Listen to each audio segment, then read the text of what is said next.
In 1781, during the American Revolutionary War, a peculiar espionage incident occurred during the Siege of Yorktown. American forces devised an ambitious plan to infiltrate British headquarters by sending a disguised spy to gather intelligence. The strategy seemed foolproof until the spy was mistakenly identified by his own side and arrested for treason.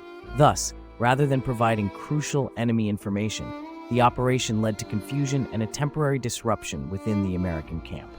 Despite the mishap, the siege ended successfully for the Americans, culminating in the eventual surrender of British forces. This bizarre incident underscores the inherent risks and unpredictability in espionage operations during wartime,